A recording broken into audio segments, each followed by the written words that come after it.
Wake up, wake up. It's a Friday. I'm here at Levi's. Damon's in his home studio. It's Wake Up, brought to you by, as you can see, Sam's Chowder House. We're going to talk a little Niners, maybe a little Warriors. What was Harbaugh doing last night? Brock's giving away what? Let's go.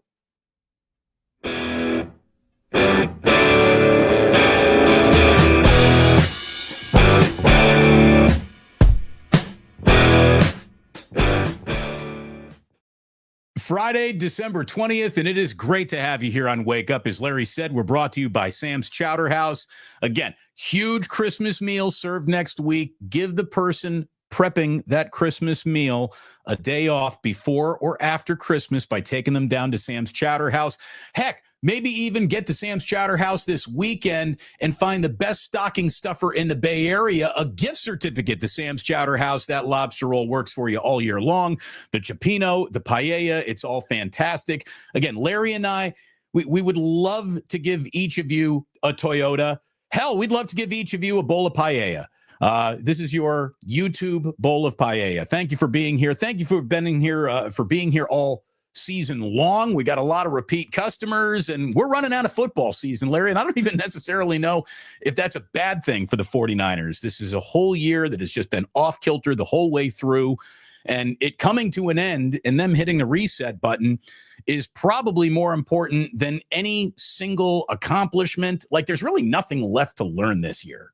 Like, the only mission is just get out of it, right? Like, here we are to preview 49ers and Dolphins. My preview is officially nobody get hurt, don't lose the game. There you go. That's the best thing that could happen to the 49ers is they lose the game and no one gets hurt. That's where they are. There's always something to play for. That was one of the things that John Lynch said this morning on KMBR. He's like, man, you play for the respect of your peers. You also find out this time of the year about character. Everybody's happy when you're winning. Everybody loves everybody when you're going to the Super Bowl. You find out about who's really, really in it when times are tough.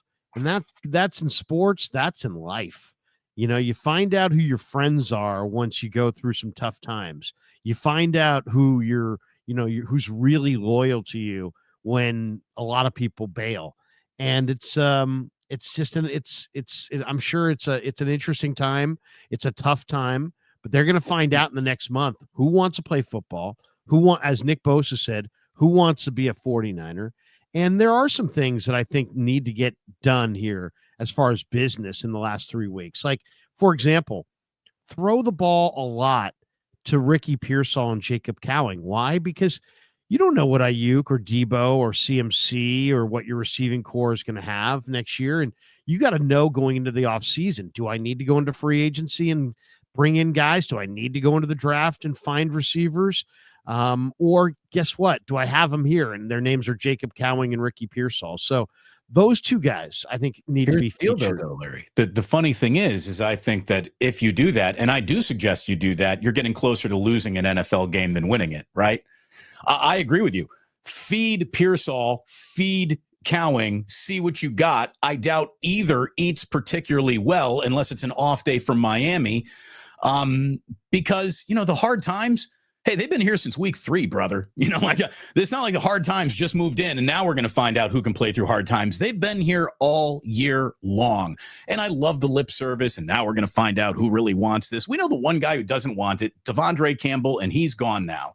Like, I've never looked at the 49ers and really questioned player integrity, the want, the commitment to being a Niner. Like, none of that to me. I don't think we need a cultural reexamination of this football team.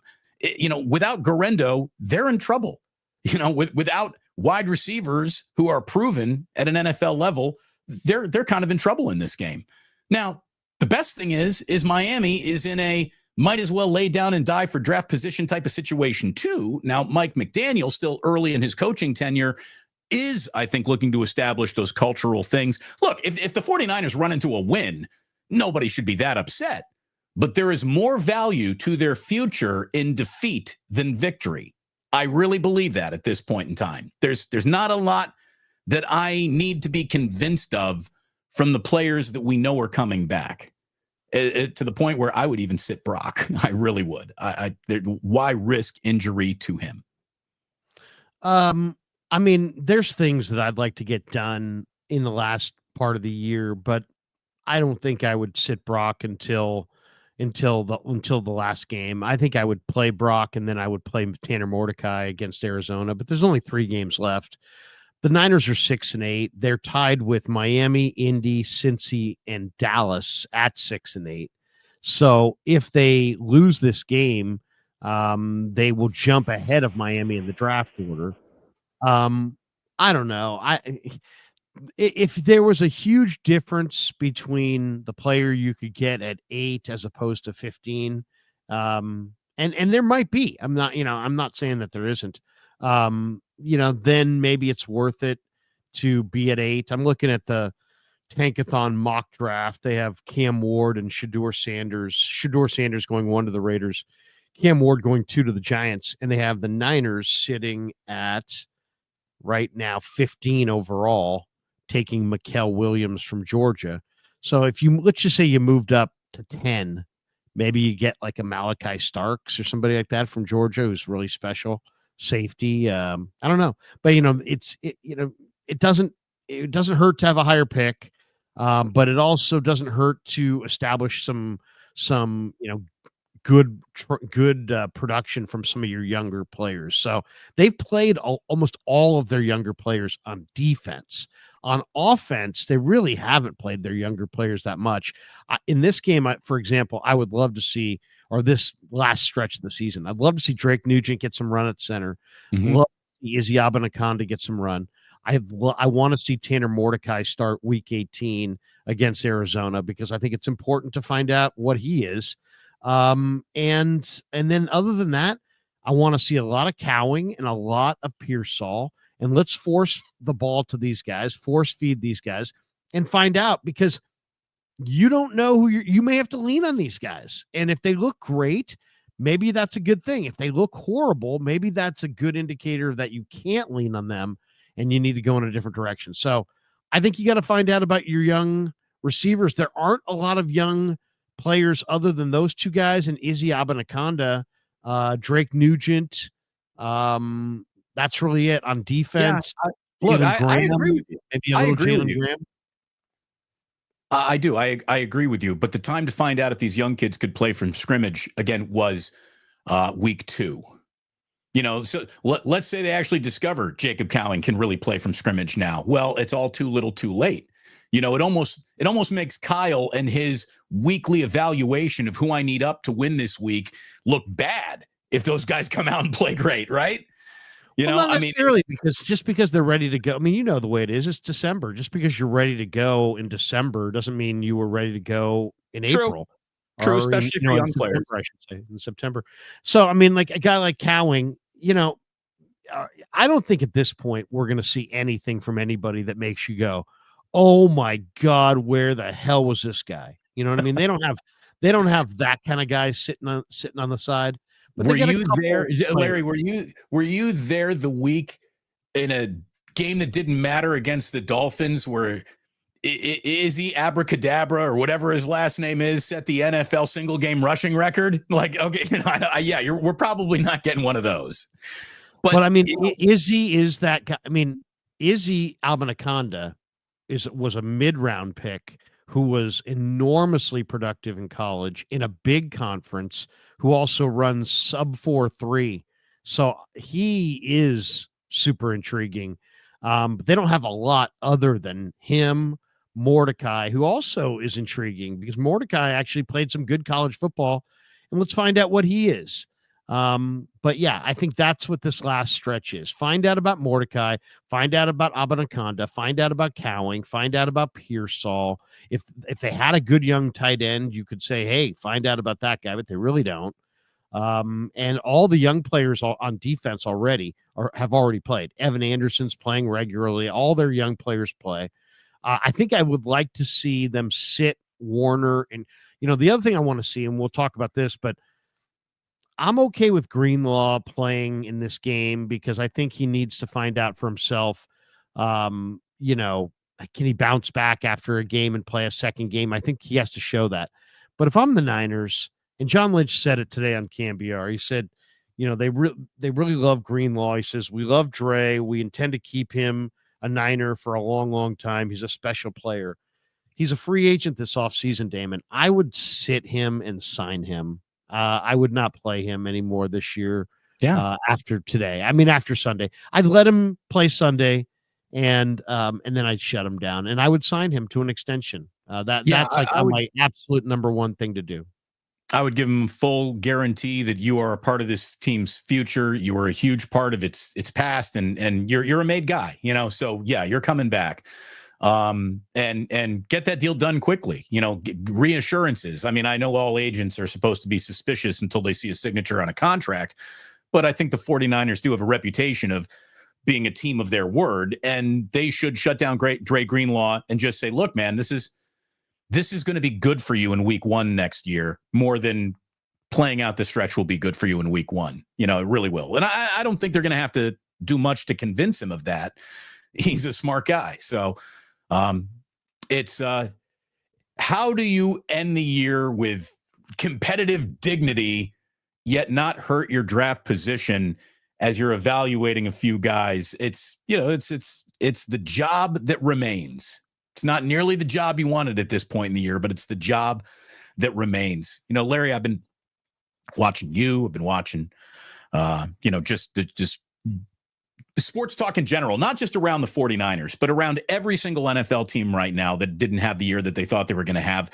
It's been a big week of questions, right?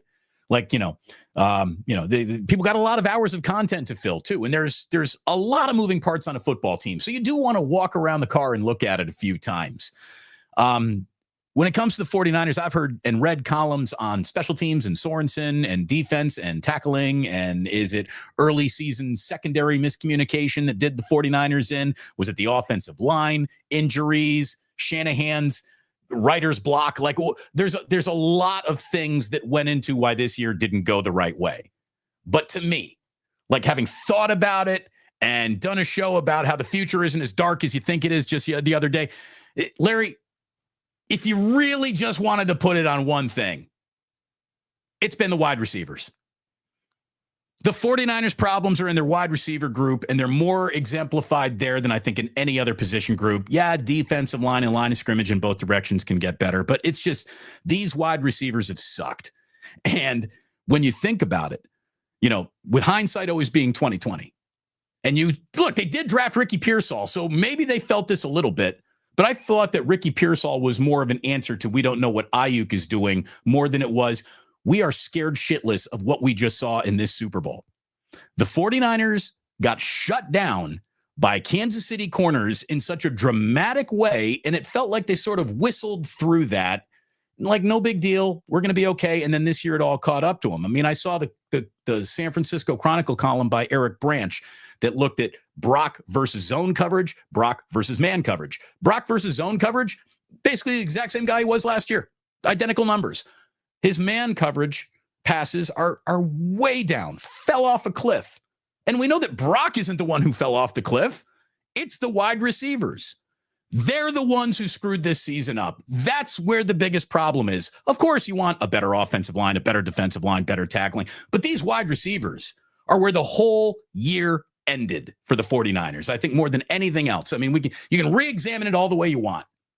Debo sucks. Ayuk was out. Pearsall did nothing. That's your season right there.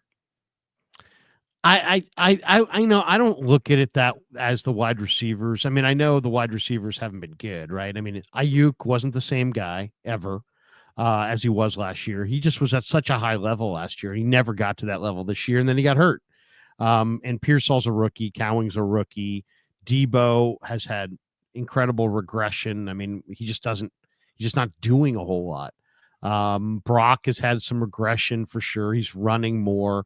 His offensive line has not been good. He's been pressured at the 7th highest rate in the league. So, it's all broken down, but it's just that's even just part of it.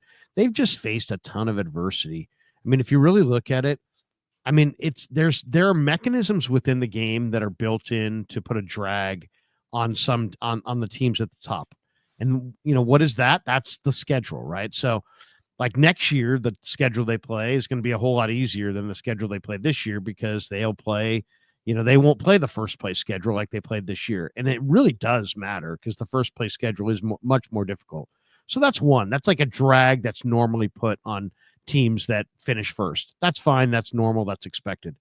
But then if you look at the Niners, they are they played the longest last year, and then they are the least rested team in football this year. They were on the NFL used to care more. I mean, this is going to come off like sour grapes, and I don't want it to because I'm not blaming the season on this. It's really more about the fact that CMC, Ayuk, and Debo last year had 40 touchdowns. This year they have 2 combined. That's massive. That's astronomical turnaround. That's a huge fall from grace. That's the number one reason. Then mix in tragedies and all that, all these other things. The missing on 20 picks in the first 3 rounds during this regime, that has absolutely come home to roost. There's lots of things involved here, right? Going for Hargrave and then having Hargrave not be great and then get hurt, that has hurt them dramatically. There's been lots of contributing factors, but the rest one is really interesting. I was listening to Greg Papa and Tim Ryan driving down to Santa Clara yesterday, and Greg was talking about how the 49ers are minus 22, Damon, on the year in rest. And it really is pretty significant. It's the worst rest disadvantage a team has had in the NFL in the last 20 years. The 49ers this year, Damon, played 6 teams off a bye or a mini bye. And I looked at those games. That was week 2 against Minnesota, a loss. Week 7 against Kansas City, a loss. Week 8 against Dallas, a win. Week 11 was their biggest rest disparity against Seattle. And what happened in that game? They totally ran out of gas in the fourth quarter, had absolutely nothing on defense and lost. Week 13 against Buffalo, a loss. Week 14 was a mini bye against the Bears. That was obviously a win, but the Bears are really bad. And then they have one more. Week 18 against Arizona. The Niners play on Monday against Detroit in week 17. So week 18, Cardinals will have an extra day of rest. They play 7 games this year against teams off a bye or a mini bye. They've played 6 already, and they're 2-4 in those games. So that rest thing is pretty amazing. The Niners also have played 12 playoff games in the last 5 seasons. That's almost the equivalent of a 6th season in 5. So that starts to catch up with you. But I think the other thing, when Kevin and I looked at some of the numbers, this is astonishing, Damon. Listen to this. We wanted to look up how the teams in the NFL are doing that had the most rest versus how the teams are doing in the NFL that have had the least rest. And this is what we found. These are the 5 most rested teams in the NFL in 2024.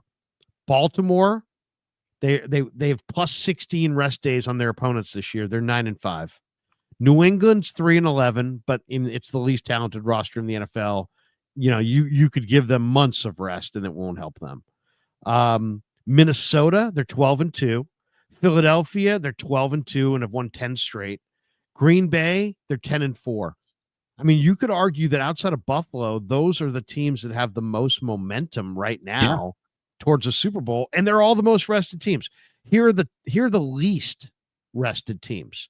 The Niners were the least rested, minus 21 or 22 days of rest on their opponents. The Niners had 8 games this year with a net rest disadvantage, and they had 2 games this year where they had a net rest advantage. They went 2-0 in the net rest advantage games. But here are the other teams, the least rested teams in football. Niners are the least, then Denver, then Indy, then Seattle, then Chargers. Now, the Chargers won last night, but they had lost 3 out of 4 coming in and were kind of fading. Seattle, Indy, Denver. I mean, Denver's played pretty good. They lost last night. But, I mean, all those teams, there's not one of those teams that you would say, man, they're absolutely peaking. You know what I mean? Right. But on On the top of that list, Baltimore's probably peaking. Minnesota's probably peaking. Philly looks like they're peaking. Green Bay's peaking. So the rest thing, and then Kev looked up these numbers of the teams that have an 8-game or 8-game or more net rest edge. They're 46-24. They have a 657 win percentage on the year. And teams that were 8 points negative net rest disadvantage, 48-50, sub 500. Well, look, I mean, they fit the entire season into 18 weeks. So to say, the 49ers have had more than 3 weeks of disadvantage that's very significant. A guy here, Chudley, says, Larry keeps whining about rest. Enough. We know excuses are for losers. No. These aren't excuses. This explains what's happened. Explanations are for the educated. The dumbest thing that you could say is Shanahan sucks, Purdy sucks, duh. But you said nothing. You said nothing in either of those sentiments. You just expressed immature frustration with a lack of understanding. The reason why I'm guessing you're watching today, Chudley, is you'd like a better understanding of what's going on with your football team. That's what Larry and I are trying to explain to you. This rest thing is being harped upon because it is significant. And it doesn't just correlate with the year that the Niners are having. Look at all the examples that Larry just gave. Better rest, better season. Less successful. This is all a Warren Sharp article. Warren Sharp, genius. But the biggest story is not that the Niners, the Niner thing is secondary, right? It's just the Niners are this year, we're in the crosshairs of this. But the bigger story is the Sharp, and Sharp outlined it. And it's a great story and everybody should read it. And it got kind of buried. Why? Because the NFL is pretty powerful and they're very tied to everything. Nobody wants to talk about the NFL in any down way in any way. But the NFL's partners, the NFL used to, why is this a big deal? It's not a big deal because people say, oh, it's gone on for years. But no, it hasn't gone on for years. The NFL used to tell their TV partners, screw you, our integrity matters. But as the dollars have gone up and Amazon's jumped in and the money is astronomical, now the TV partners are dictating to the league, we want the best matchups. And the league's coming back and saying, no, we can't have the 49ers driving, flying over here and playing all these games. And it's a huge screw the 49ers. We want the best matchups for our sponsors. Well, but the 49ers are going to be screwed. No, it doesn't matter what team gets screwed. We want the best matchups. And the NFL has said, fine, we will give you the best matchups now. And that's why we're seeing this. That's why the Niner rest disadvantage is the worst in 20 years, because it was 20 years ago. They didn't pay any attention to it at all. And now in the last 20 years, they have paid attention to it and they've been very cognizant. Not, the NFL wants everything to be even. If the Niners or the Steelers start practice 30 minutes before they're allowed to, there's penalties and fines and, there's no competitive advantage gotten in this league on the down low. There is no down low. Everything's out and open for everybody to see. The players union, the players, it's scheduled, it's filmed, it's, there's a million checks and balances. But this rest thing is the league basically saying, hey, we want all this revenue. And hey, guys, just play the games. But it's gotten to a point where if the Niners and the Ravens had played in the Super Bowl this year, the Niners would have gotten there despite a 37-day disadvantage on their opponents compared to the Ravens. So their road to the Super Bowl would have been this year was dramatically more difficult than Baltimore's. That's all I'm saying. I don't think that there is a single sport that we care about and watch and cover where the concept of erosion decides who will be champion more than football. You got the season eroding underneath you. You got your own roster getting banged up week to week. Like you just said, you've got, rest disadvantages, which are significant, not just for the 49ers, but around the league. You got a lot working against you. And, look, again, some people a guy named Astro. 4 division games with blown fourth quarter leads have nothing to do with rest of. So you're telling me the way you perform in the fourth quarter has nothing to do with how well rested you are? I don't. The 49ers' main problem on defense is that they fade in the fourth quarter. The Niners have a top 3 defense under Sorensen. Their offense too. But I mean, defensively, they look bad to me. And if you told me that we're watching a top 5 defense or a top 3 defense, I would say no way. That's crazy. But what it is that when you need them in the key moments, we went through this a few weeks ago. They fade really badly. All right, I'm not saying that this is the reason the 49ers we're not, we're just having a discussion about this rest factor. I'm not saying that's the factor. That, I made a list of why the Niners backslid this year. Quick perusal of the list. I got it too. Let's go over Niners red zone went from number 1 in the league to the worst in the league. So on both sides of the ball. They're disaster in the red zone, offensively, defensively, and so it makes their yard numbers. I've never seen a team since I've been covering football whose yard numbers and points numbers are so dramatically different as the 49ers are on both sides of the ball. What does it tell you? They are a tire fire in the red zone on offense and on defense. So that's number 1. That really stands out because they were awesome in this area last year. Number 2, special teams has been consistently bad all year. Consistently bad.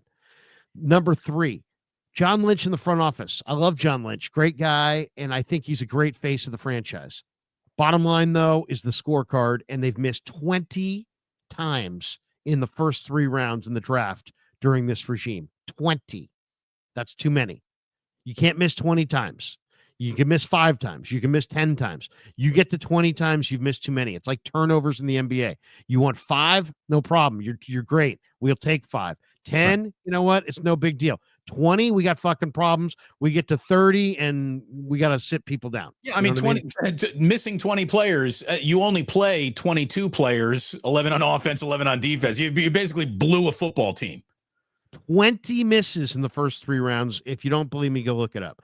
Not an excuse, but a reason. The Niner DBs this year, very young defensive backfield, and there were some growing pains there at times. Another reason, Niner defensive line has regressed significantly. When they went to the Super Bowl initially under, Shanahan and Lynch, they had a young Nick Bosa with D Ford and a young Buckner Armstead tandem. Now they've got Malik Collins and Jordan Elliott inside. They've got older Bosa getting paid a ton and Leonard Floyd. It's not that the line is embarrassing now. It's just it was awesome before, and it's not awesome now. The linebackers have gone from the best in football to really depleted and banged up. They miss Azeez Al-Shaair. They miss Greenlaw badly, and Campbell was a circus, and we said it all year, and they stayed with him way too long. But the number 1 reason is the Niner weapons have fallen apart. CMC, Debo, and Ayuk, 40 touchdowns last year, 2 this year. Huge factor. The rest factor is a factor for sure. When you factor in the playoff games the Niners have played, the long offseason that they had because of the Super Bowl, the unbelievable rest disadvantage that they had with the scheduling this year, you all cook that all together, and that's a lot of adversity. We haven't mentioned any of the tragedies connecting to Mooney, Pearsall, Trent Williams. I mean, that's real life. Those things all happened to this team. So here we go. Your look and list, Larry, was very analytical. Mine is a little bit more general, but listen to this. Again, you want to say this is making excuses? Fine. It's also a list of what happened. So you'll have to give me that too. Number 1, I don't even have numbers attached to these. These are bullet points. So here we go. They did everything they could to complicate the offseason when it came to negotiating how to get into this season. Then they got a bad break with Ricky Pearsall shooting, and then Brandon Ayuk gave them next to the same production as Pearsall right out of the rip before he got hurt. Every offensive star has been sidelined at some point in time due to an injury. CMC, Kittle, Ayuk, Debo, Purdy, Jordan Mason, Trent Williams, Aaron Banks, Jennings even missed a game, I believe. Bosa missed time. His sacks are way down. Ward's having a very trying season on and off the field, like Larry said. You lose Hargrave. You don't see Gross Matos on the field until a couple of weeks ago. You got Fred Warner's broken ankle slowing him down. You got Greenlaw playing a grand total of 3/4 of football so far. They're stuck with Campbell for reasons that were hard to understand. Hufanga has been 1 step forward, 2 steps back in his return the entire season. They were using a 3rd kicker and a 2nd fucking punter at one point in time this year, for goodness sakes. Jair Brown had a sophomore slump. Anything else? I mean, all of that, plus the rest stuff, equals it ain't your year. You know, it really isn't that Kyle forgot how to do this, or Brock isn't a good quarterback, or just this offensive line, or blah, blah, blah. There are so many forces that worked against the 49ers putting 3 good weeks together, much less a good football season together. So the question is this, though. The question is this.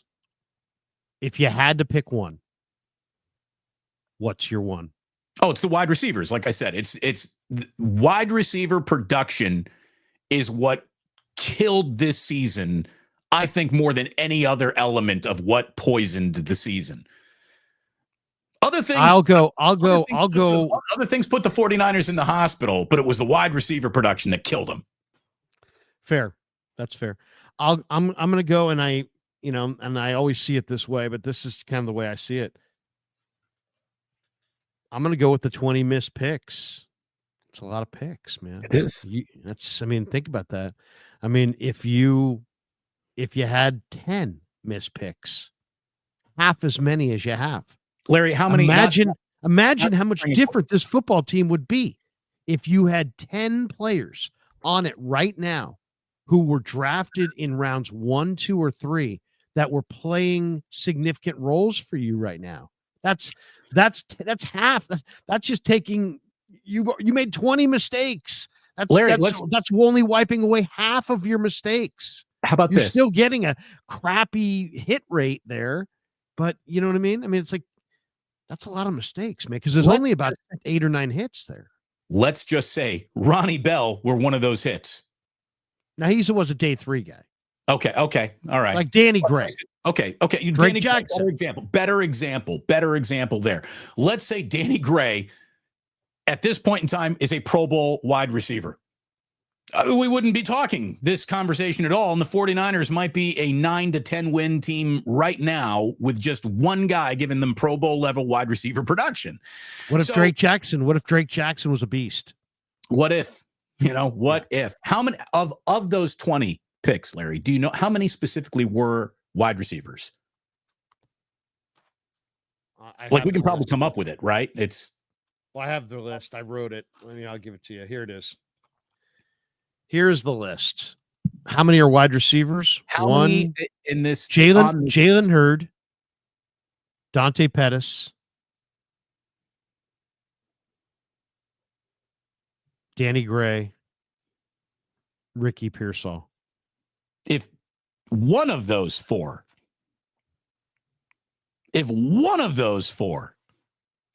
were a better player than they were this whole year, might be different. I mean, I did a dissection here. Because I did a segment. It's the Niners aren't as bad as you think they are, right? I got 4 plays, which had they gone the other way, the Niners are a 10-win team going to Miami. 4 plays.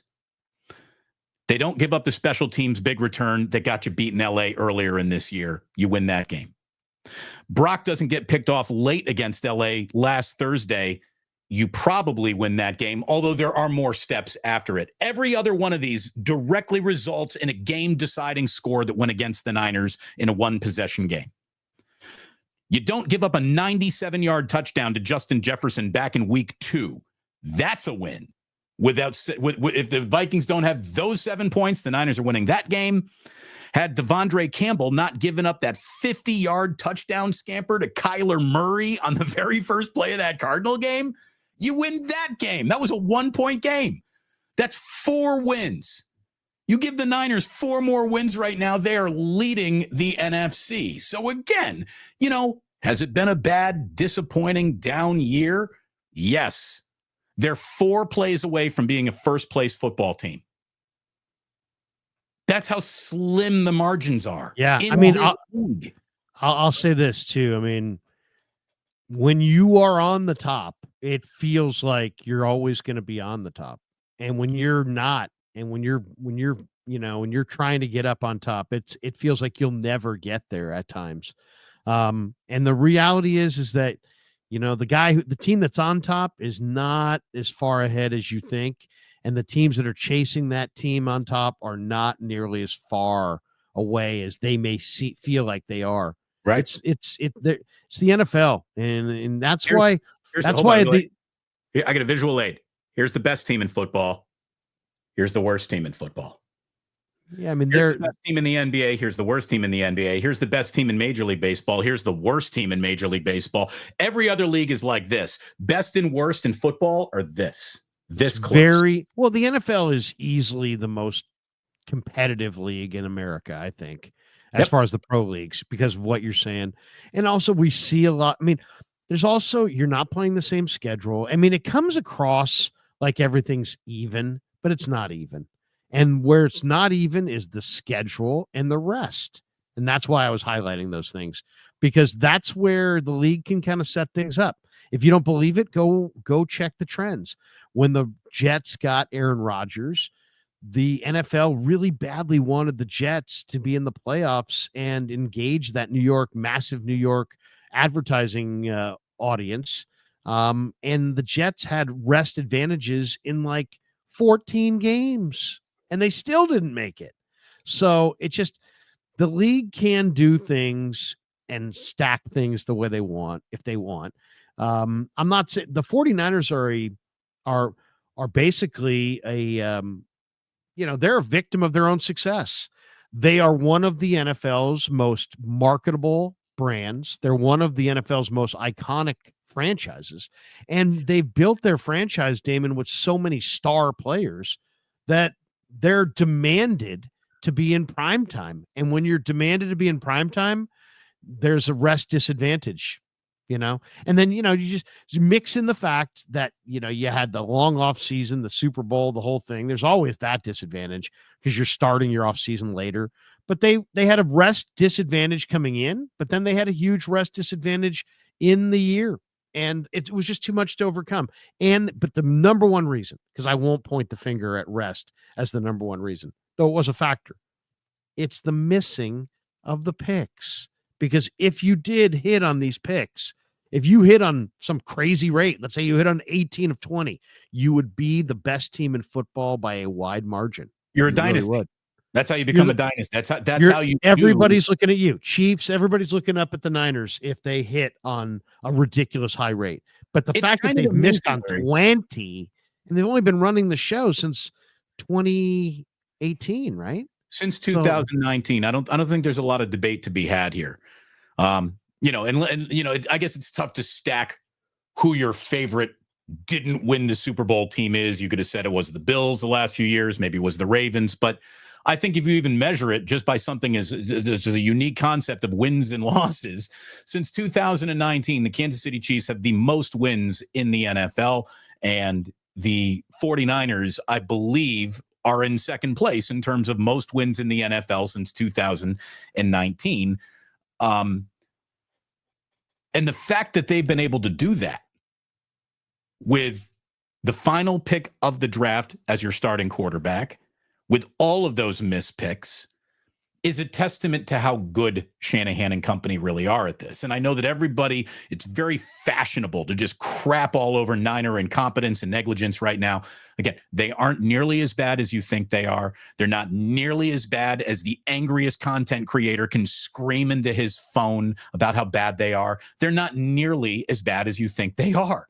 They've been measurably the second most successful team in the NFL since 2019. But I know no Lombardi trophy, so you might as well win no games.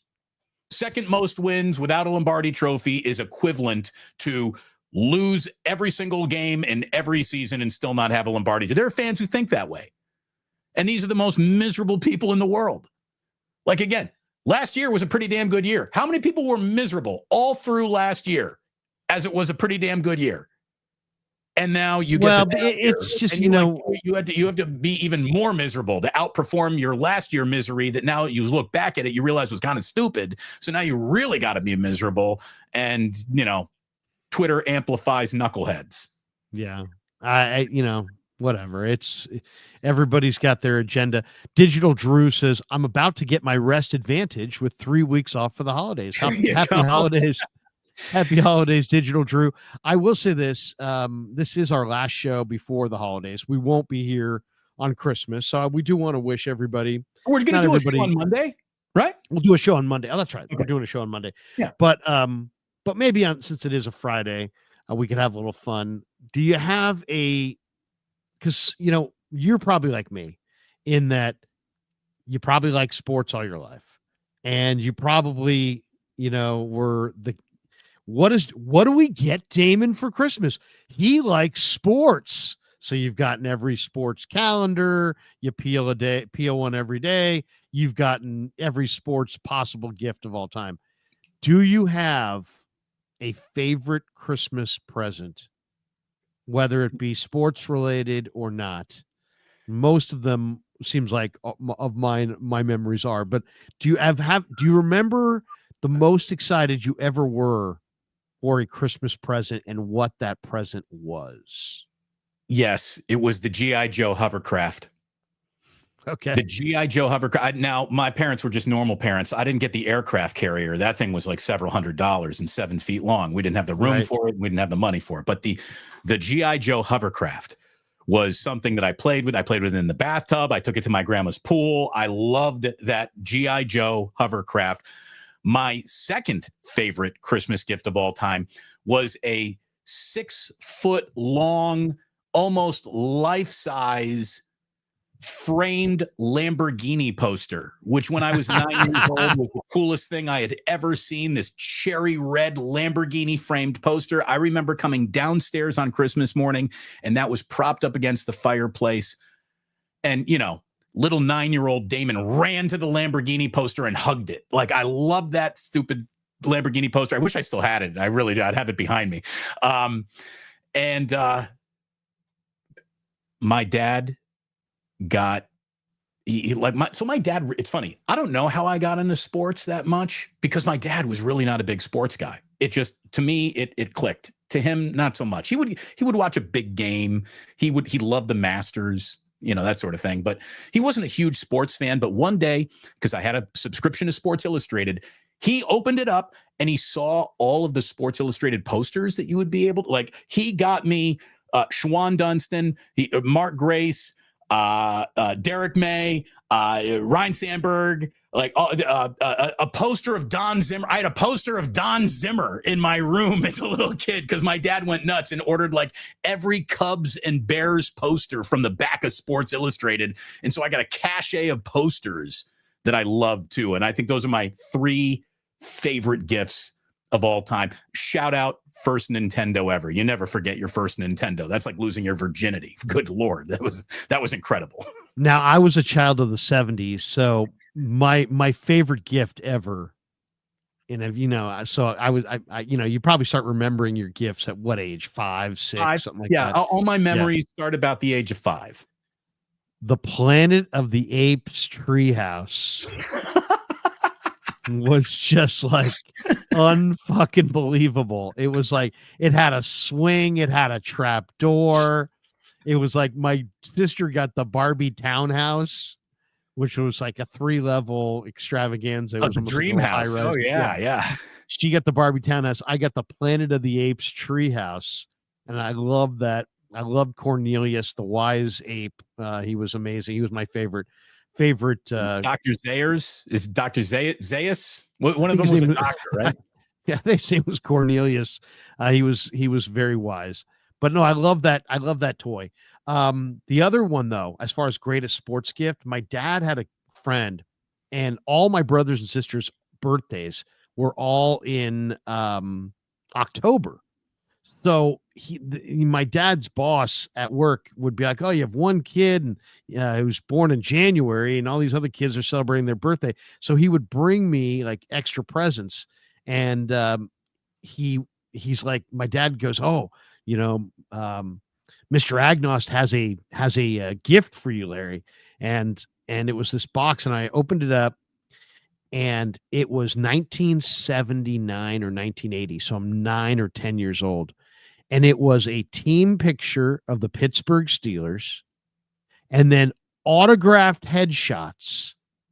Terry Bradshaw, Lynn Swann, Franco Harris, Mean Joe Green, Rocky Blyer. Tell me you still got these.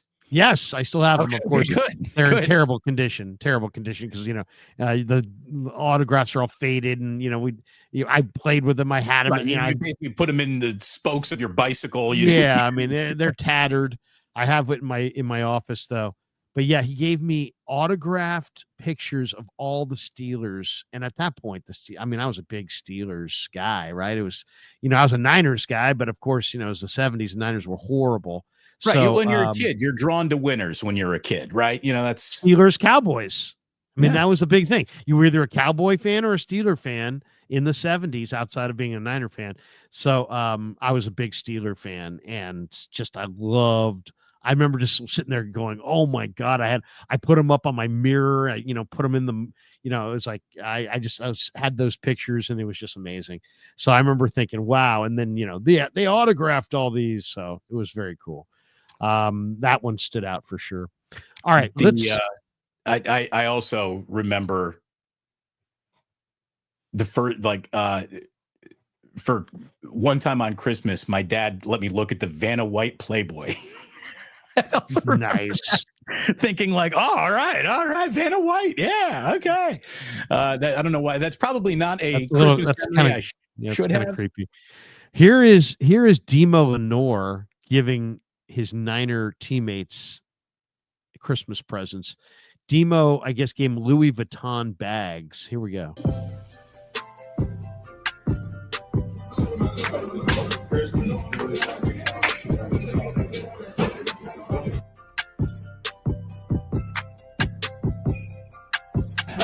Alex, appreciate the game. Big T.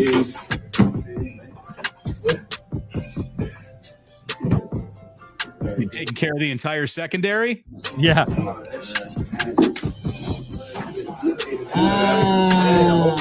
That's me right there. There you go.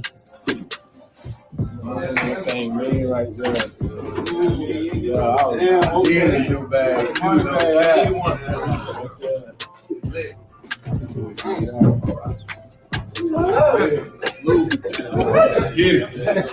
I'm sorry. This is why you're having a losing season right here. You got men glorifying purses. Let's go back to the days when men were men and we're not giving each other purses.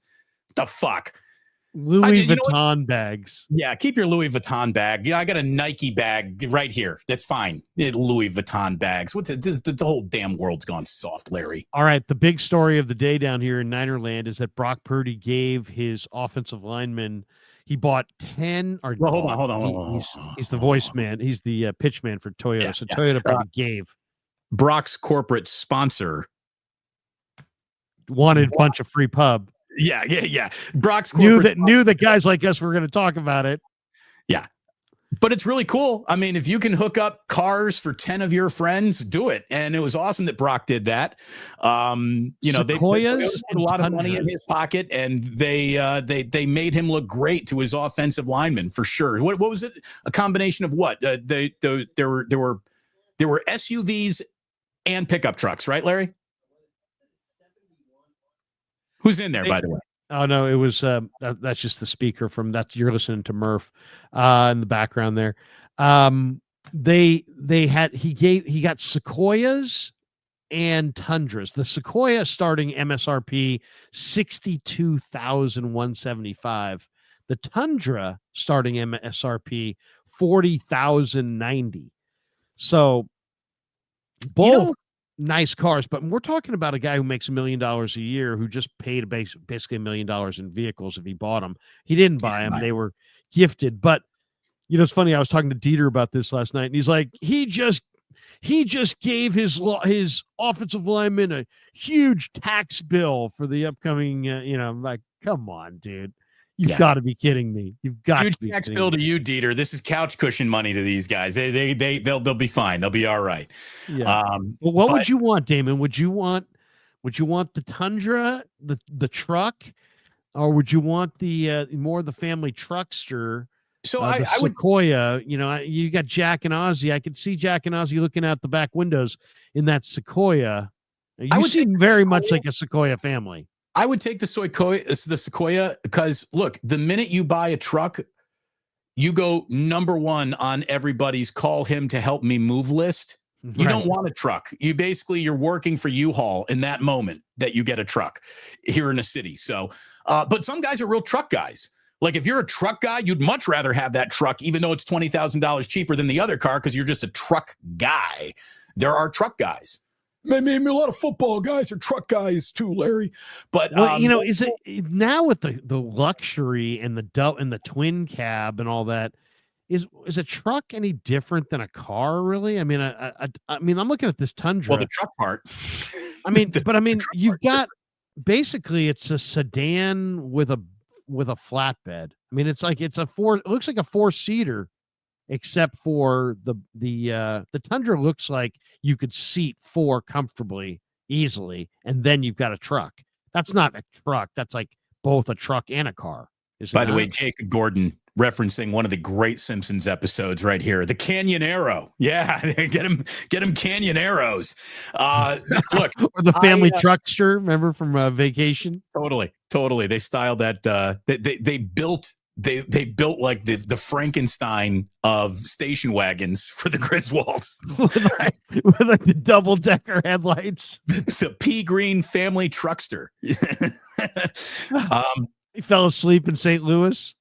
Wouldn't it be funny if Jake Brendel got a Matchbox? Everyone else got real cars, but Jake Brendel gets a Matchbox. You're my worst offensive lineman. No, Jake got a Camry because Camry was the highest rated Toyota in the family according to PFF. So Jake gets a Camry instead. Look, what Brock did was very nice. That's fantastic. It's the right thing. It's the right thing to do. It's good thing. It's a good thing that finally Trent Williams is given a vehicle because Lord knows he couldn't afford one by himself. Thank God. Thank God. No, but taking care of offensive linemen is an NFL tradition. That is one of my favorite things to look in at. Like, I don't care what, anyone's wearing to a game, like these red carpet things that are going on, guys. I don't care about that, but I do care about what did a quarterback get his offensive linemen for Christmas. Running backs, we're looking at you too. By the way, Christian McCaffrey, he owes dudes some vehicles as well. I know he didn't have a very good year. It's been a funny year for McCaffrey, but last year, hopefully he took care of a lot of his offensive linemen because they put him on the cover of Mahomes. Mahomes gave his guys golf carts, and I thought that was nice. But now the cars, I mean, how do you top that? No, well, that's the thing. What's next? If Brock is giving away cars on his rookie deal, what's next year going to be? Everyone gets a Ferrari. There's nowhere to go but up. That's why I keep expectations low with Jillian every single holiday. I hardly top last year's gift. So it's just a small incremental step over year.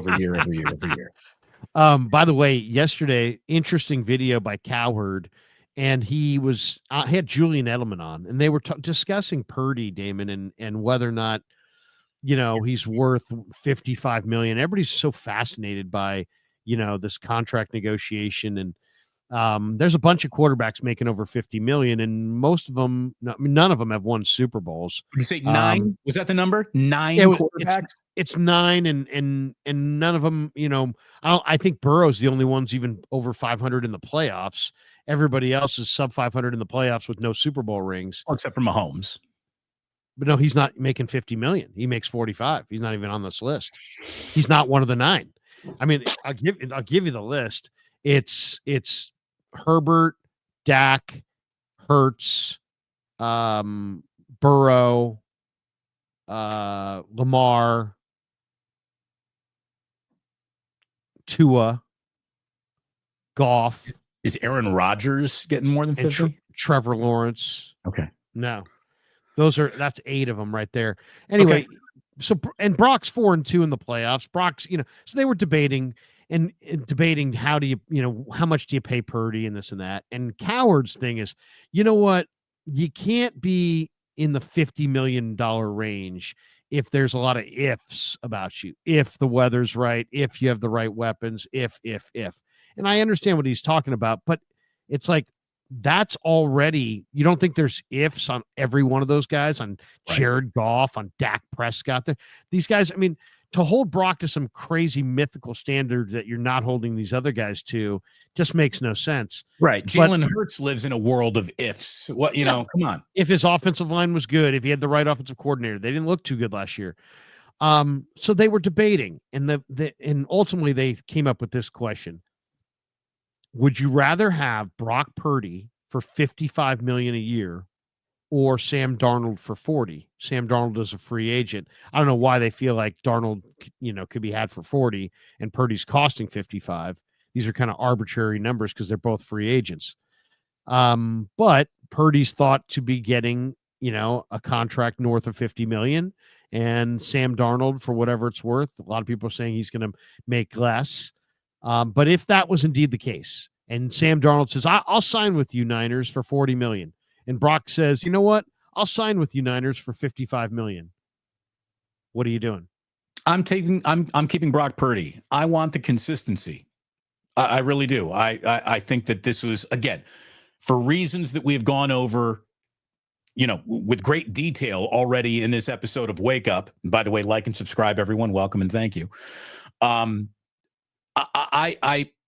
want to keep I would keep investing in the Brock Purdy, Kyle Shanahan relationship. I think there's something there. I wouldn't want to walk away from it.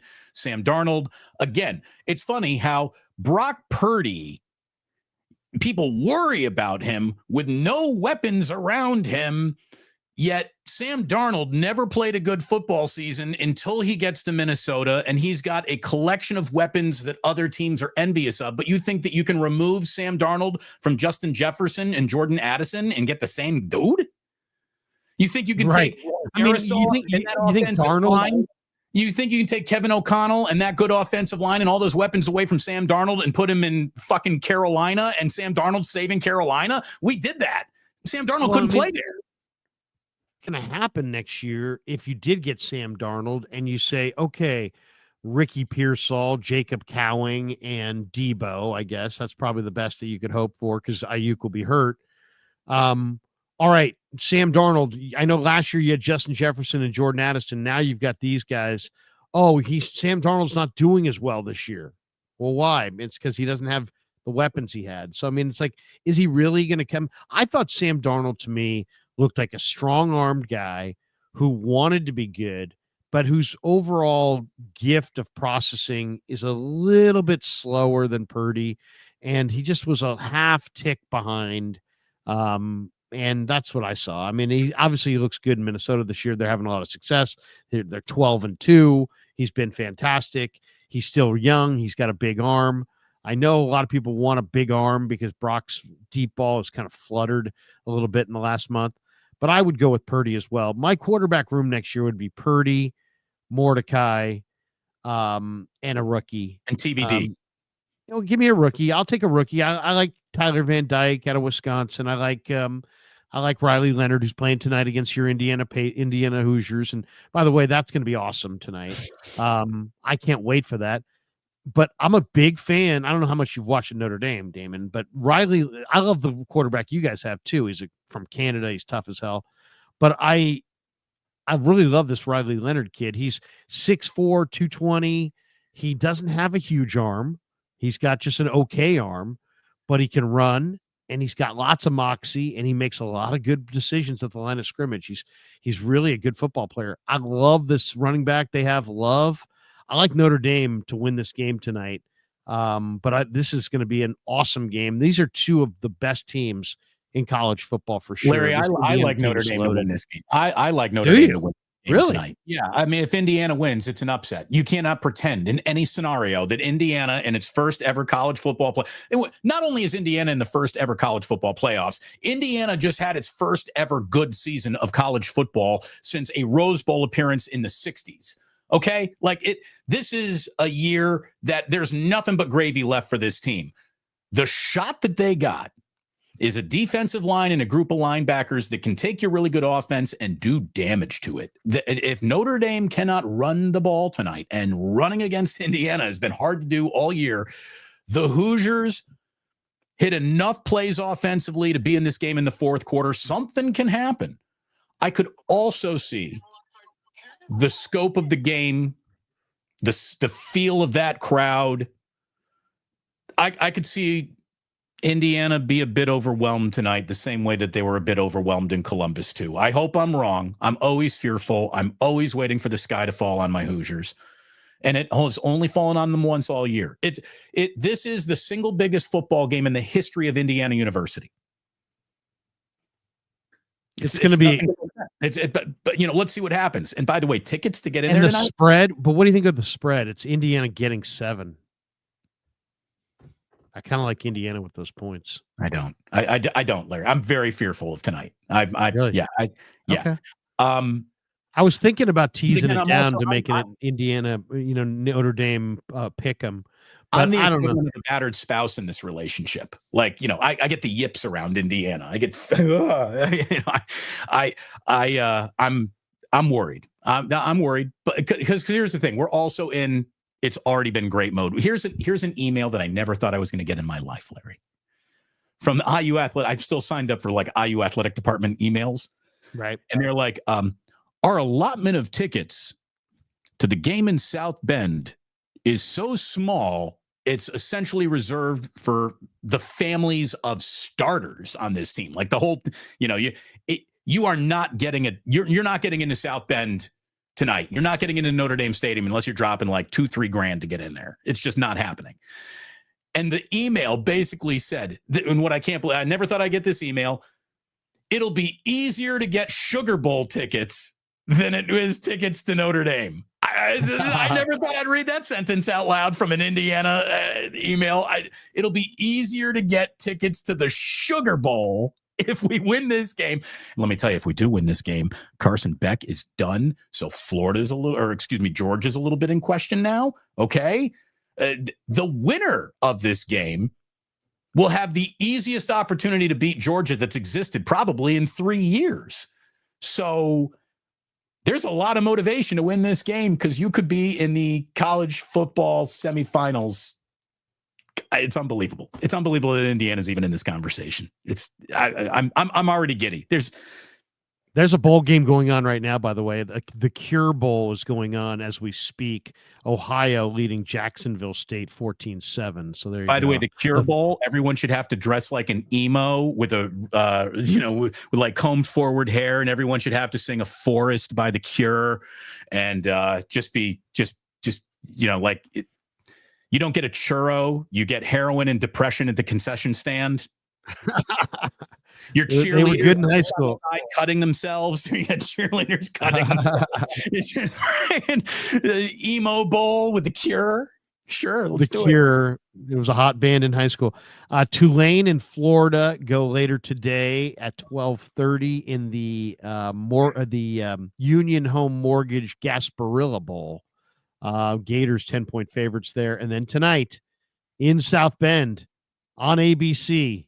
Number 10, Indiana, 11-1. Number 7, Notre Dame, 11-1. And it's Notre Dame minus 6.5, actually. That's where the number is right now. By the way, Christopher, I've heard this too, that the new Cure album is actually pretty good. I haven't listened to it yet, but I heard the same thing. We get good college football this weekend, too. SMU Penn State. That's going to be a hell of a game. Can James Franklin win a game that we have circled as a big game? He does not win those. Since arriving in Happy Valley, James Franklin wins no big games. So if he doesn't beat SMU tonight, I'm not saying there's a hot seat, but his time is starting to wear thin in Penn State if he doesn't win tonight, I think the top seeds are going to win. Texas, I think it's going to beat Clemson. I think Ohio State's going to beat Tennessee. So there you go. We'll see. And then, of course, the bowl season continues throughout this week. What do you want to see in the final 3 weeks from the 49ers, Damon? As far as any dignified defeat. You want to see defeat?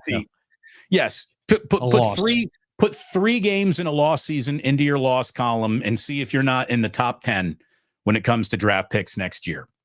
Do that. Like, I don't need to measure Brock Purdy and what he can do in this league anymore. Again, any player that you think is starting week 1 next year, I'd like to see them sat in these meaningless, throw it away, experiment deep in your roster weeks of football. Do you have a take on last night's Warrior game? The Warriors got trounced. I was watching this game. I couldn't believe it. The Grizzlies came out and beat them in the first quarter, 37-15. It was weird. It was like it was the first game of Dennis Schroeder, and there was no chemistry at all. Curry was awful. That's one of the worst games of Steph Curry's entire life. They're trying to introduce an on-the-ball player with Steph. And Steph, I don't think I've ever seen Steph look so uncomfortable in my life. It was the first time in his entire career where he didn't score a bucket, where he played at least 15 minutes. He went 0 for 7, 6 of them were threes. I said the Warriors were a 38-win team on opening night. People tore me up for about 10 days as they got off to a 12-3 start. They're now 14-12. What's your read? They lost 144-93. And I've never seen a box score like this where they got beat in every single category. They were minus 45 at the 3-point line. They missed 7 free throws. They got out rebounded 60-36 at halftime. 60-36 at halftime. They had scored 11 buckets from the floor with 10 turnovers. 11 made shots, 10 turnovers at halftime. It was the least competitive Warriors moment since Steve Kerr took over as head coach. It is the largest margin of victory in the NBA this season that the Warriors were beat. If I'm Dennis Schroeder, I'm asking for a trade today. Seriously. I want out. Get me out of here. No, look, what I don't like is how Steve Kerr keeps going back to Gary Payton and Brandon Pajemski like there's anything to be found in either one of those players. I don't get it. Like you got Dennis Schroeder. I don't get it either. In the fourth quarter, I don't get it. Start your 5 best players, end with your 5 best players. This Draymond coming off the bench thing is just stupid. Stop it. Like Steve is on some bullshit this year. He really is. I don't know why. But Steve is on his bullshit this year, and he needs the way that he needed Klay Thompson to be taken away from him because he became too Klay Thompson dependent. Brandon Pajemski is awful. Okay, I don't. He sucks right now. Stop playing him. What I saw Gary Payton II is he had 21 last night, but it was in garbage time. Yeah. Of course, he has a decent night when a game is way out of pocket.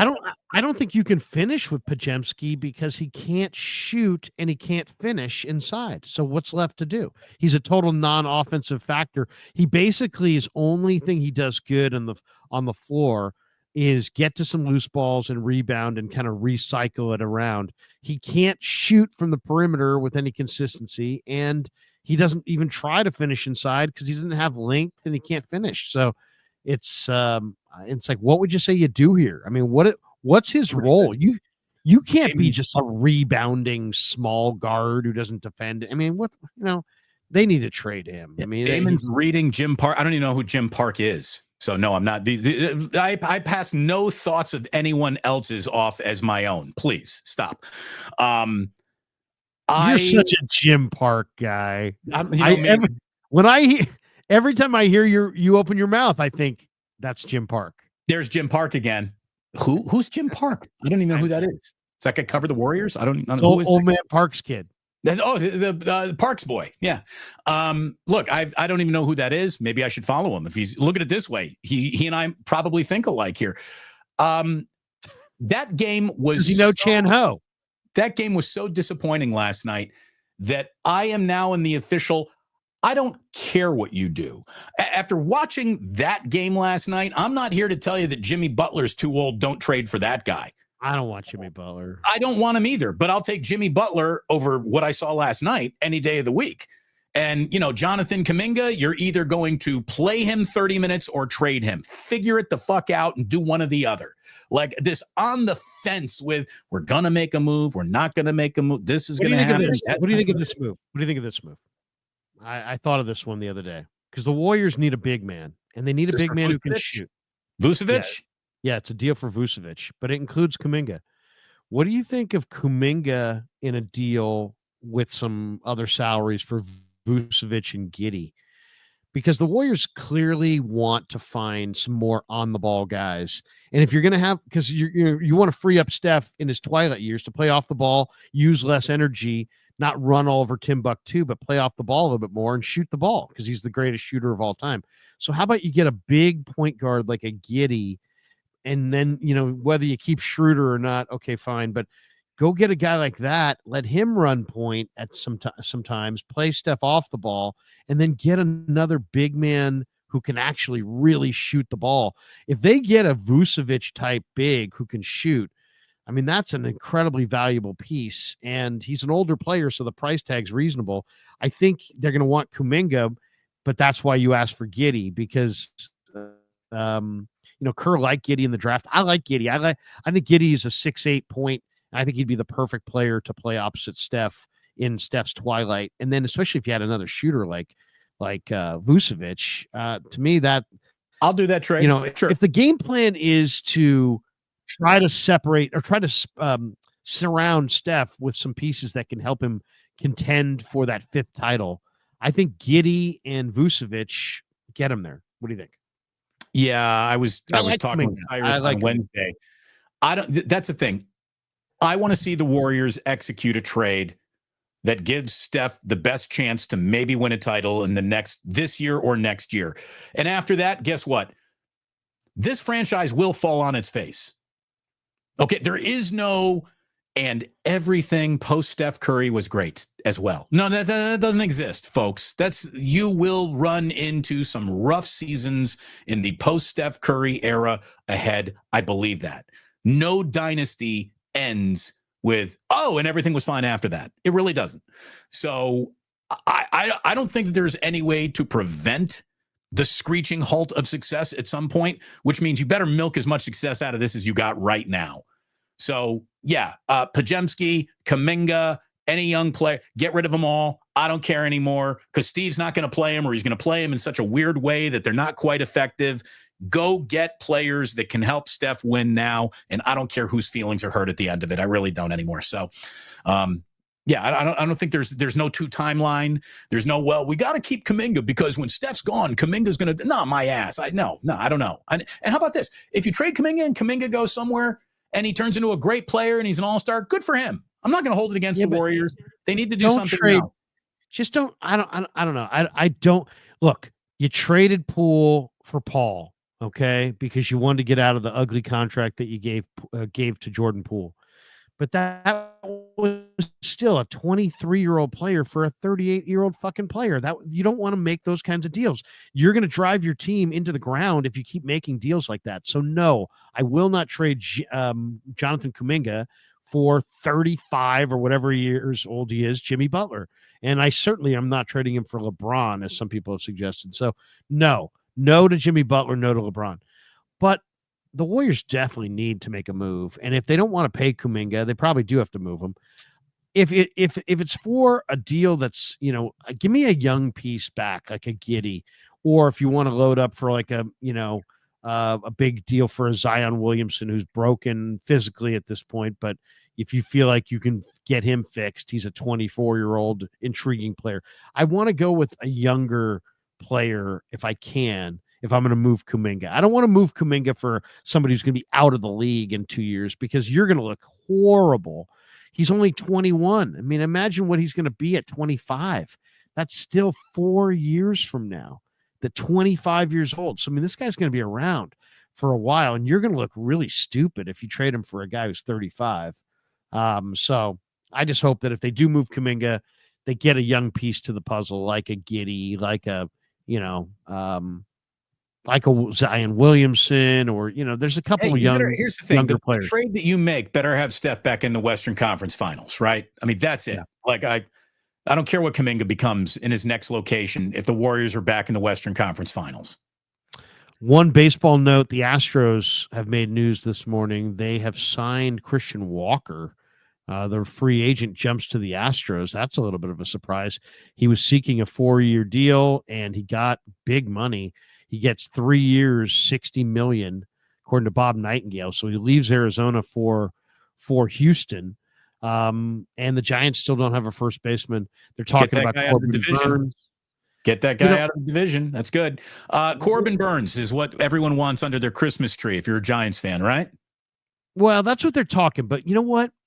I was thinking last night, I was looking at the Padres are in a bad financial way right now. What do you say you bail out the Padres and take some money out of their situation and get some talent back? So, like, for example, they're trying to move the Padres are trying to move a number of players who make money because they're just hurting financially. And the Giants have nothing to trade, but they also have a lot of money. They're trying to move Luis Ariz, who can play second and first, and he's a Venezuelan 27-year-old kid who's won batting titles. Yeah, I mean, he's a great contact hitter. The Giants strike out a freaking ton. How about you take Luis Ariz and maybe some of the bad money on Jake Cronenworth's contract? Let Cronenworth play a little first base until Eldridge gets there. And for taking those ugly contracts, get Dylan Cease, who they're also shopping. And to me, if I'm the Giants, that's a much better way to go about it than to give Corbin Burns, whose stats dipped last year as far as strikeouts per 9. His velocity's down. You're going to give Corbin Burns a Strasburg contract. Now, I like Corbin Burns, don't get me wrong, and it'll look good for 2 years. But that contract could look fucking horrible down the road. I'd much rather go to the Padres and say, hey, how about this? I pay a little bit. I'll take the Ariz contract off your hands. I'll even take some of the Cronenworth money off your hands. I'm not taking all of it because it's a big money long-term deal. But I'll take some of your bad money. You throw me Dylan Cease, and I'll throw you a couple Marco Luciano type prospects, guys who are, have potential, but they're hardly world beaters for your efforts. I think I'd rather see the Giants do and Buster and Managian do a creative deal like that. And then you look up and you've got Dylan Cease, and you've got a right side of the infield that's got a batting champion hitting second and a guy holding first base down for Eldridge. And Eldridge comes up in June. You play Cronenworth at a different spot, and you move these guys around. I mean, Ariz could probably play a little bit of the outfield. Ariz can play first base. I mean, you need a contact bat, and Ariz is it. And Cronenworth is only 30. Ariz is 27. They're right in their prime. I know Cronenworth's contract is fucking brutally ugly, but how bad is it? I mean, bad. It's bad, Damon. I'll tell you what it is. I got it right here. This is what his contract is. It's bad. It is. He's owed. I mean, you're gonna laugh at this when you hear this. This is Jake. Oh my God, he's got an $80 million contract. He's got a massive contract. Here it is. Let's see this. You're gonna laugh when you see this, but it's actually makes sense if you get them to pay the money. Okay, so Cronenworth is a 30-year-old veteran. He's under contract with the Padres until 2030. He's set to earn $80 million over 7 seasons in the agreement. So what I'm saying is, you take Cronenworth off their hands. It's a bad contract, but he's a 2-time All-Star. Right. Here's the thing, Larry. Is that a bad contract? Like, it's, you look at any contract these days and you get a sticker shock, and then you think about it. $12 million a year, $13 million a year is what they're paying like utility infielders these days. So it's really not that horrible of a contract. I don't know. I mean, he hit 240, which is kind of like 280 in the old baseball. Right. To lead the team in batting. 17 homers in a big ballpark, 29 doubles, 3 triples. He drove in 83. I mean, Cronenworth you'd be doing them a favor if you took Cronenworth and Ariz money. But what I'm saying is, take those guys' money. They're still useful players, and then get Dylan Cease. And then you don't have to pay Corbin Burns at the top of the market. And then see if you can get this Roki Sasaki to, say no to the Padres and Dodgers and say yes to the Giants. That's the thing. If Go you get can get Sasaki. Just spend money and go get Sasaki and show them how good it's not about money. Got a hell of a catcher who can frame. You got the best framing catcher in baseball. Sasaki is the right guy for you to break in with. Yeah, I mean, you'd have to just sell Sasaki on being, do you want to be against Yamamoto and Ohtani and really develop some? I mean, imagine, because this guy Sasaki is nasty. I mean, he is awesome. This kid's fantastic, and it's not going to be about money because he's younger, so he's got a limit on what you can pay him. It's really just going to be about selling him on what he can make off the field and selling him on being part of the Giants. I mean, my pitch would be this if I were Buster Posey and Manassian, I'd just say, look, you can be another Japanese player on the Dodgers, or you can be the biggest Japanese player in the history of the San Francisco Giants. And if I'm the Giants, again, you got Jung-Hoo Lee, add this guy, start doing business internationally in a way that the Dodgers are enjoying. It makes sense. If I'm Rob Manfred, I absolutely am wishing that the Giants get this done. Why? Because you need somebody to rekindle this West Coast rivalry. The Giants, part of it is dormant. We know LA's monster. And it's great for baseball to have great teams, but it's really great when they have rivals. Yeah. And if the Dodgers have the Giants, if this guy's dominating the Dodgers and striking out Ohtani, that's going to be the bigger story than if they're all on the same team winning 12-1. It was offered up this year like, oh, the Dodgers' biggest rival is the Padres now. And look, they had a very interesting year against each other. Sure. The Dodgers and Padres are not rivals, kids. They're division rivals, but they're not like heart and soul rivals. There's only one heart and soul rivalry west of the Mississippi River, and it's Giants and Dodgers. That's it. Yeah. That's it. So that's what matters. That's what matters. And yeah, the Giants need to live up to their side of this rivalry, because right now they're getting lapped by the Los Angeles Dodgers. They're down several laps to the Dodgers. Let's hit some supers before we jet. This is not a super, but it's kind of good. Daniel C. Fuente says, Larry was right. The Warriors are sorry. Thank you. Thank you for that one. Fuji Simeon says, IU tonight, Damon. Larry knows this as an SI guy, but it's tradition for San Francisco Catholic schools to get a half day off whenever a Catholic school wins a big game, usually for basketball and March Madness, or Notre Dame wins a big game, big football game. Go IU. Well, hey, if I can, if Indiana can send every kid at St. Ignatius and Reardon to a full day of school, I want that. Fuji Simeon. Larry saw the SI men's and women's basketball team season tribute to Bob Drucker. Love Bob Drucker, the late Bob Drucker. But my Crusaders are going to beat your SI Wildcats. Hello, kiddies, this season. Oh, look at that. Don't call us kiddies. How dare you? How dare you call my Wildcats kiddies? KR says, Merry Christmas, Damon and Larry. Love the rest analysis. Niners never stood a chance. 2025 is our year. Still faithful. Go Niners. Look, here's the deal. You come back. You hopefully have another good draft. You get an off season behind you. You get everyone into camp. You got a last place schedule working for you, a schedule that's not working against you. And yeah, come back next year. This year was just built to be funny and sideways from the moment it kicked off. And how about this? We all got guts. Everybody knew in their gut something was wrong all year long. All year long, it was in our gut. This just ain't right. So get out of the year, get to another year. This isn't a bad football team. This is a good football team that had a bad year. The Niners need to change their whole thinking. They don't need one more great player. They need their version, John Lynch's version of the 86 draft. They need to trade back,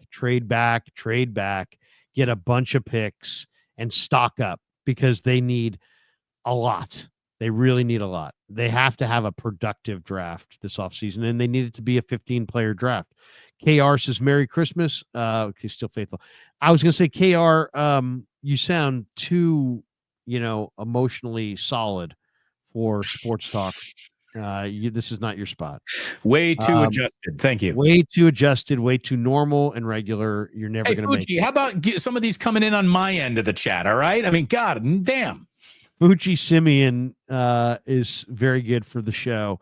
He says, Larry, you were right about it, how the NFL distributes merchandise rights to teams in foreign countries.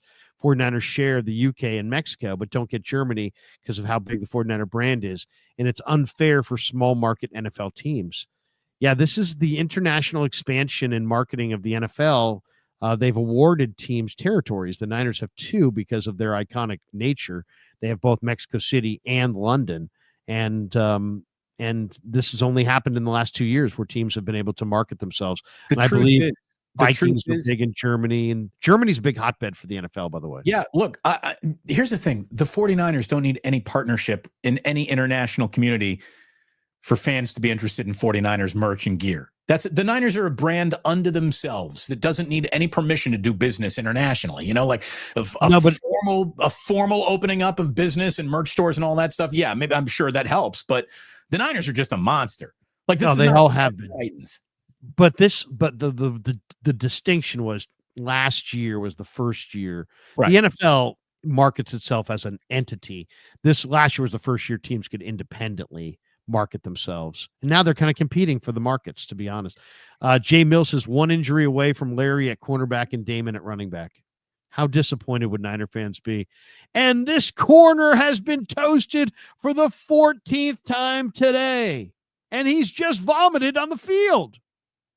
I wonder if I could even get the handoff from Purdy before a defensive end was burying me.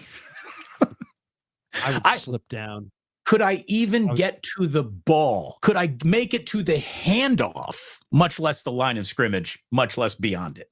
It's also proper goals. Like if you go into the play saying, look, the goal of this play is to not be paralyzed, then, you can go through it. You can get through it easier. How many carries, Larry, how many carries do you think it would take you to gain 10 yards in a football game, in an NFL game? Do you think you could get 10 yards in 100 carries?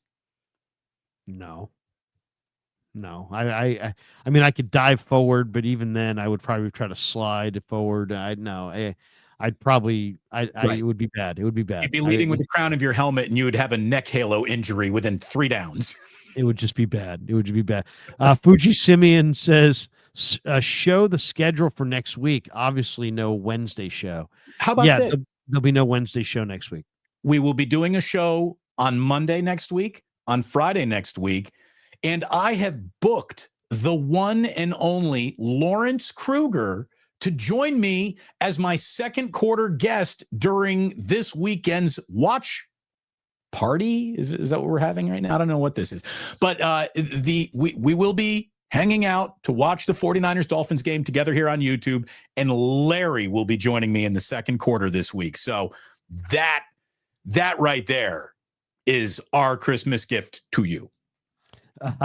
We get this one from Diego Sanchez. Frustrating starters routinely have to go down for us to know what we have, more than solid players backing them, not just running back, but the team all around. Yeah, I mean, I'll tell you, I'm excited to see Izzy Abanaconda. I'll just give you a little hint. When you guys see him, you're gonna like him too. Fuji Simeon says, Larry Damien, any holiday sweaters? It's Festivus. No holiday sweaters. No holiday sweaters. Not Jillian has a deep collection of holiday sweaters with that. She's got Slay All Day, SLEIGH, Slay All. She's got a whole bunch of girl cutesy. Sweaters are feminine. I got to be honest. I don't wear sweaters. I don't wear sweaters. To Ratto all the time too. Hey, Ray, that's feminine.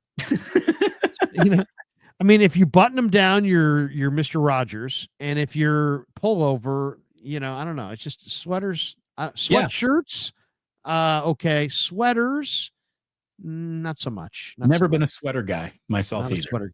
Though girls, I like girls in sweaters for sure. So, Fuji Simeon. I mean, you want to do a sweater tits breakdown? I mean, sweaters look good on women. They're just not look great on USC song girls, when you can hardly see the end of the U or the C, and there's just a big S in the middle, and they look like Superman boobs. That's part of my libido right there. That's a great sweater. The SC sweater's an iconic sweater. The USC sweater on the song girls. It works. Of course, we're creepy as hell for even noticing that. By the way, did you read the story about the guy who was the ESPN College Game Day producer who got let go from ESPN because he was difficult to work with and he creeped a lot of girls out, but it was his job. He was like the main producer of Game Day. So this guy held a huge status at ESPN. And there was one Game Day where he's like, get the Notre Dame cheerleaders off the fucking show. They're that ugly. and people are like, well, that's wrong. No, it's not. No, that's not wrong. The television's a visual medium. For him to say, get the ugly cheerleaders off my show, that's called producing, folks. It might hurt feelings, but it's called producing. That's the way it goes. Fuji Simeon, all I want for the holidays is to not be disappointed by the Giants. LOL. Santa, can the Giants get some good news, i.e. Burns or Sasaki? Yeah, that's asking for an awful lot. Fuji Simeon says, saw the video of Purdy gifting Toyotas to the O-line. Side note, it's a holiday miracle. Sosa and the Cubs reconciled. He's welcome back to Wrigley Field. Oh, good for that. He should have never been as ostracized as he was. But let me also say that Sammy Sosa did everything to ruin that relationship on his side of that thing too. I don't know why now, like he's coming back into the fold, or why this is a harmony all of a sudden. Somebody I think is desperate for attention and money and hasn't been talked about in a long time. So he's looking to come back for one more embrace of his fame and popularity. I don't know, but Sosa and the Cubs, it ended weird. Yeah, there's no doubt about that. So yeah, a little kumbaya, put it together. They also have to sell tickets to, you know how the Giants Fan Fest is free? In Chicago, Cubs Fest is not free, and they're looking to sell tickets. Cubs just got Kyle Tucker. That was a nice little move. Yeah. Fuji Simeon says, Larry, I prefer the Chevy Tahoe. I drive the Chevy Tahoe. I'm loving the Chevy Tahoe. My wife said it was too big, but you know what? Now she's gotten used to it. Fuji Simeon, nothing tops Ohtani giving Joe Kelly's wife a Porsche in order to get number 17 from him. Next year, Purdy gives Cybertrucks with new contract money. Does he give up Cybertrucks? Possibly. Those are ugly, by the way. The Cybertruck is officially too big and it's too weird looking. I don't know. What's it look like inside? I wonder. It looks like a Tesla. It's a steering wheel, and the whole thing is a blank canvas. Is it super dark in there, or is it bright? I really don't know. I wasn't. Is it a window? I wasn't measuring the foot candle lighting service. Well, it looks like a spaceship. It looks like it would be very dark. Yeah, but it's a very minimalist interior. Like, have you ever been in a Tesla? Yeah. It's an iPad and it's a steering wheel, and that's it. That's it. Yeah. That's it. So it's very minimalist. I like a minimalist taco. If you are a Cybertruck guy, what you are telling everyone in the world is that you're not really a truck guy at all. Because there's no guy who is a truck guy who is also a Cybertruck guy. The Cybertruck, I believe, is the number one way to tell the entire world I'm a huge poser. That's what it is. Yeah. I don't have those. I don't have those takes. Fuji Simeon says, "I'm shocked. IU football, not basketball, is making waves." You want to know what's rough? Mike Woodson's not a good coach. I mean, this is obvious. Mike Woodson's done a nice job recruiting, transfer portal, and putting together a decent roster. But when it comes to Mike's got to make substitutions and coach tonight, it is a disaster. So Mike Woodson might have to be fired here before Indiana basketball knows how to win basketball games again. Chudley 716, go Indiana. I love your show, even when you yell at me. Thank you, Chudley. Fuji Simeon, Larry, if Giddey trade happens, just make sure the Warriors tell him to stay away from minors at parties. No scandal, please. Not sure the Bulls would trade. I don't know that story about Giddey. Yeah, Josh Giddey was dating a woman that was a little too young to date.